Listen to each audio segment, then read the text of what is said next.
আপনারা হচ্ছেন এই দেশের মালিক।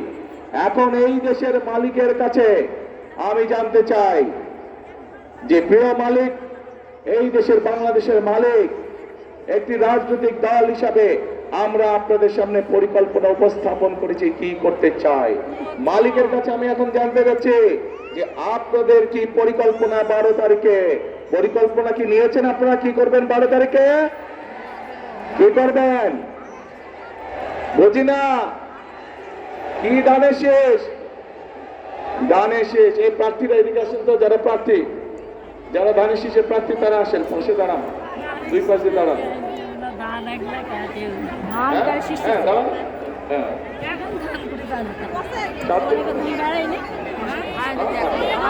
এই যে আমার দুই পাশে 4 জন ধানের শীষের প্রার্থী দাঁড়িয়ে আছে, আক্তার সাহেব দাঁড়িয়ে আছে, জাহাঙ্গীর দাঁড়িয়ে আছে, জাহিদ সাহেব দাঁড়িয়ে আছে, জামান দাঁড়িয়ে আছে।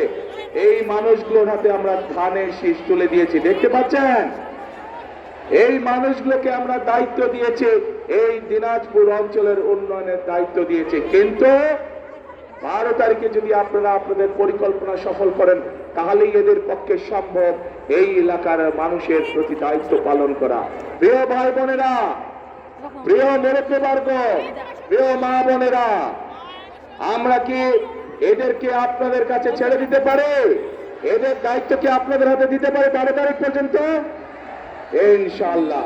তাহলে 12 তারিখে এই 4 ব্যক্তি, এই যে সামনে আদিবাসী ভাই বোনেরা বসে আছেন সহ এখানে সকল ধর্মের ভাই বোনেরা, বহু ধর্মের ভাই বোনেরা বসে আছেন, আপনাদের সকলের কাছে আমি এই 4 ব্যক্তি সহ আমাদের আরো 2 জন তারা আসতে পারেননি, তাদেরকে আপনাদের কাছে আমি দিয়ে গেলাম।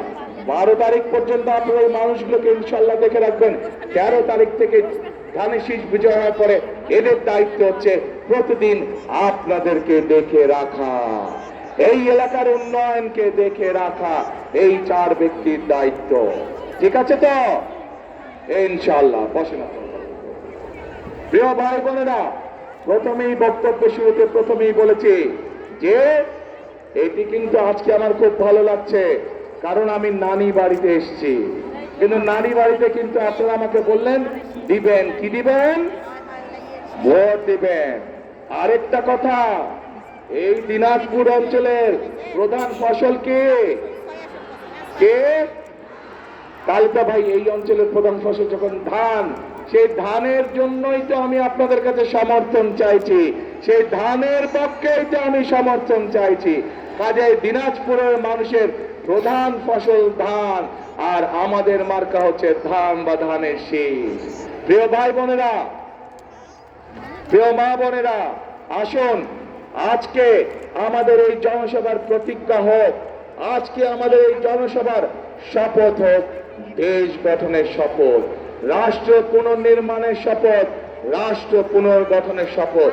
আমরা চাই সেই রকম একটি বাংলাদেশ, যেই বাংলাদেশে আমার মা বোনেরা সন্ধ্যার পরেও নিরাপদে রাস্তায় চলাচল করতে পারবে, যেই বাংলাদেশে আমার ভাইয়েরা যে কোনো সময় নিরাপদে থাকতে পারবে, নিরাপদে চাকরি বাকরি করতে পারবে, নিরাপদে বসবাস করতে পারবে, নিরাপদে নিশ্চিন্তে রাত্রে ঘরে ঘুমাতে পারবে। যে বাংলাদেশে আমরা মুসলমান হই, আমরা হিন্দু হই, আমরা আদিবাসী হই, আমরা খ্রিস্টান হই, আমরা বৌদ্ধ হই, আমাদেরকে সকলকে বিচার করা হবে আমাদের যোগ্যতা এবং মেধার ভিত্তিতে। আমাদের পরিচয় আমাদের ধর্ম নয়, আমাদের পরিচয় আমাদের জাতে, আমাদের পরিচয় হবে আমাদের মেধা দিয়ে, আমাদের পরিচয় হবে আমাদের যোগ্যতা দেখে। আমরা এইরকম একটি বাংলাদেশ গড়তে চাই। এখন প্রিয় ভাই বোনেরা, উপস্থিত মা বোনেরা, আপনারা কি আমার সাথে আছেন সেই বাংলাদেশ গড়তে? কারা কারা আছেন আমার সাথে সেই বাংলাদেশ গড়তে? আসুন তাহলে, আসুন আমরা সেই বাংলাদেশ গড়ে তুলি যে বাংলাদেশের জন্য 1971 সালে মুক্তিযোদ্ধারা জীবন উৎসর্গ করেছেন। আমরা সেই বাংলাদেশ গড়ার কাজে হাত দেই, যেই বাংলাদেশের প্রত্যাশা, সেই বাংলাদেশ, যেই বাংলাদেশের জন্য জুলাইয়ের গণঅভ্যুত্থানে জুলাই শহীদরা নিজের জীবনকে উৎসর্গ করেছেন। আসুন আমরা সেই বাংলাদেশ গড়ে তুলি। আমরা অনেক আন্দোলন করেছি গণতন্ত্র উদ্ধারের জন্য, গণতন্ত্র উদ্ধারের পর ধীরে ধীরে আমাদের